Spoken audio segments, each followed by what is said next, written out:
Hello friends, എല്ലാവർക്കും ഷീബുക്കിലേക്ക് സ്വാഗതം.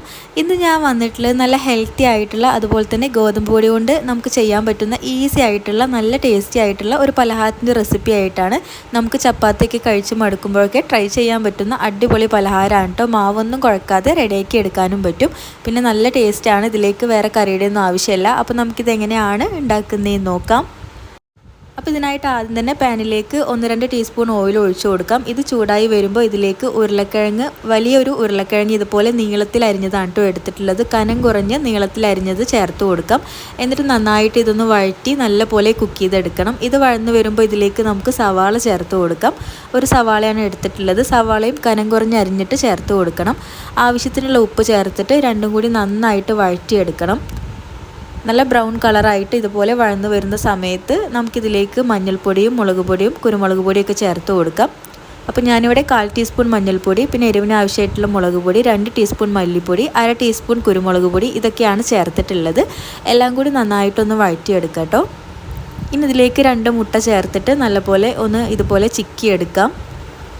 അപ്പോൾ മുട്ടയും കൂടി ചേർത്താൽ നല്ല ടേസ്റ്റാണ് ഈ ഒരു ഫില്ലിങ് കഴിക്കാനായിട്ട്. വേണമെങ്കിൽ കുറച്ച് മല്ലിയിലേക്ക് ചേർത്ത് കൊടുക്കാം കേട്ടോ. അപ്പോൾ ഇത്രേ ഉള്ളൂ, ഫില്ലിങ് ഇവിടെ റെഡി ആയിട്ടുണ്ട്. ഇനി ഇതിലേക്കുള്ള മാവ് റെഡിയാക്കി എടുക്കണം. അപ്പോൾ ഇതിനായിട്ട് 1.5 കപ്പ് ഗോതമ്പ് പൊടിയാണ് എടുത്തിട്ടുള്ളത്. ഇതിലേക്ക് ആവശ്യത്തിനുള്ള ഉപ്പ് ചേർത്ത് കൊടുക്കാം.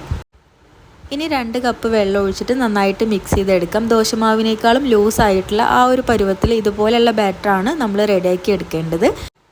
ഇനി ഇതുപോലെ പാനിൽ ഓയിൽ ബ്രഷ് ചെയ്തിട്ട് നമുക്കിത് ഓരോ ദോശ പോലെ ചുട്ടെടുക്കണം. അപ്പോൾ ഒരു തവി മാവ് ഒഴിച്ചിട്ട് ഇങ്ങനെ ചുറ്റിച്ച് കൊടുത്താൽ മതി കേട്ടോ. നല്ല തിന്നായിട്ടുള്ള ദോശയാണ് നമ്മൾ റെഡിയാക്കി എടുക്കേണ്ടത്. അപ്പോൾ ഓരോന്നും ഇതുപോലെ റെഡിയാക്കി എടുത്തിട്ടുണ്ട്.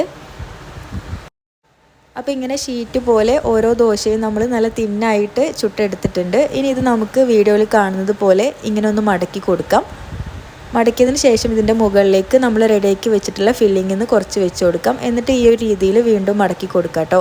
ഇതിൻ്റെ സൈഡൊക്കെ നന്നായിട്ട് ഒട്ടിയിരിക്കാൻ വേണ്ടി കുറച്ച് മൈദ പേസ്റ്റൊക്കെ ഒന്ന് സൈഡിൽ അപ്ലൈ ചെയ്താൽ മതി കേട്ടോ. മൈദയും വെള്ളവും കലക്കിയിട്ടുള്ള ആ ഒരു പേസ്റ്റ്. ഇനി ഇത് നമുക്ക് ഷാലോ ഫ്രൈ ചെയ്തെടുക്കാം. പാനിൽ ഓയിൽ ബ്രഷ് ചെയ്തിട്ട് തിരിച്ചും മറിച്ചൊക്കെ ഇട്ട് നല്ലപോലെ പുറം ഭാഗമൊക്കെ നല്ല ക്രിസ്പി ആയിട്ട് വരുന്ന രീതിയിൽ ഫ്രൈ ചെയ്തെടുത്താൽ മതി. അപ്പോൾ ഇത്രയേ ഉള്ളൂ. ഗോതമ്പ് പൊടിയും നമ്മുടെ വീട്ടിലുള്ള ചേരുവകളൊക്കെ വെച്ചിട്ട് ഈസി ആയിട്ട് ഉണ്ടാക്കിയെടുക്കാൻ പറ്റുന്ന ടേസ്റ്റി ആയിട്ടുള്ള ഒരു പലഹാരമാണ്. നല്ല ടേസ്റ്റാണ് ഇതുപോലെ കഴിക്കാൻ.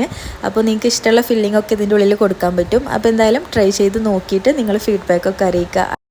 ഇതുപോലത്തെ നല്ലൊരു റെസിപ്പി ആയിട്ട് വരാം കേട്ടോ. അതുവരേക്കും എല്ലാവർക്കും താങ്ക്